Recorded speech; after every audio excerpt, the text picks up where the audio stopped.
પાયલ, हाँ આજે શું બનાવવાનું છે આપણે? बटेकानी भाजी। આ શિવરાત્રી આવે છે તો ફરાળીમાં ખાવા માટે એમ? हाँ शिवरात्रि में पूनम होय 11 होय कोई पण उपवास कर्यो होय तो खाई सको तमे आ भाजी। ચાલો જોઈએ તાણે કઈ કઈ વસ્તુ છે.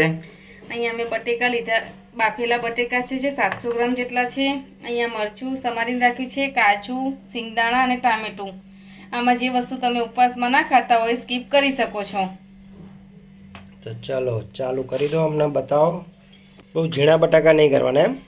જેવા ખાવા હોય એવા કરાય, ઝીણા બી કરાય, જેવા ભાવતા હોય એ પ્રમાણે તમે આમ મસળી બી શકો દબાઈને ડાયરેક્ટ। ઓકે, અહીંયા તેલ ગરમ થઈ ગયું છે એટલે હવે આમાં 1 ચમચી જેટલું જીરું લઈ અને સિંગદાણા એડ કરી દઈશ અને થોડી વાર સિંગદાણા થઈ ગયા છે એટલે હવે આમાં આપણે મરચાં એડ કરી દઈશું। આપણે અહીંયા કેપ્સિકમ મરચાં લીધા નહીં? થોડું કેપ્સિકમ લીધું છે અડધું, અને એક જે મરચું આવે તીખું લાંબુ એ લીધું છે। હવે આમાં આપણે કાજુ એડ કરી દઈશું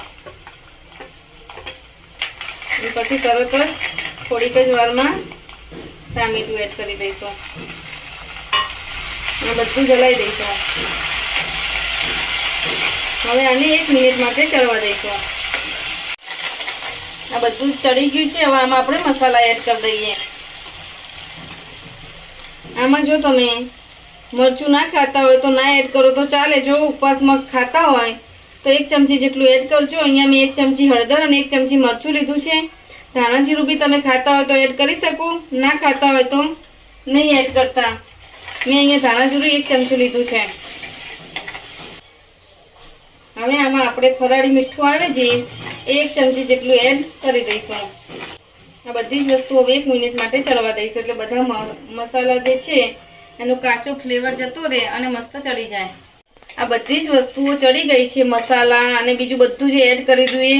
તો હવે આમાં આપણે આ જે બટેકા બાફીને રાખ્યા હતા એ આમાં એડ કરી દઈશું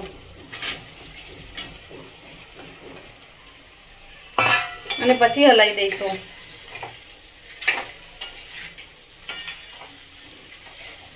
આ ભાજી છે મેં રસા વગરની જ બનાવી છે, એકદમ એને જ ભાજી કહેવાય। જો તમારે આમાં થોડું રસાવાળું શાક બનાવવું હોય તો આમાં તમે પાણી એડ કરી શકો। અહીંયા હું લીંબુ નીચવી દઈશ। લીંબુ મેં 1.5 લીંબુ લીધું છે, એક આખું અને એક અડધું।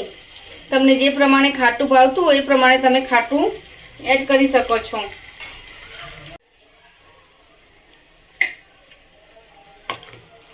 આ શાક ચમ કાઢી લીધું જુદું? રાંધશું નહીં ખાતો ને કોથમીર, એટલે હવે લાસ્ટમાં કોથમીર એડ કરીને હલાવી દઈશું।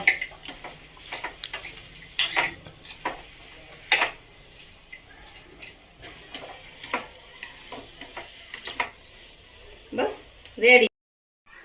અહીંયા મેં આ મોરૈયો બનાવ્યો છે અને આ બટેકાની ભાજી અને આ છાશ છે, તમે દહીં સાથે પણ ખાઈ શકો।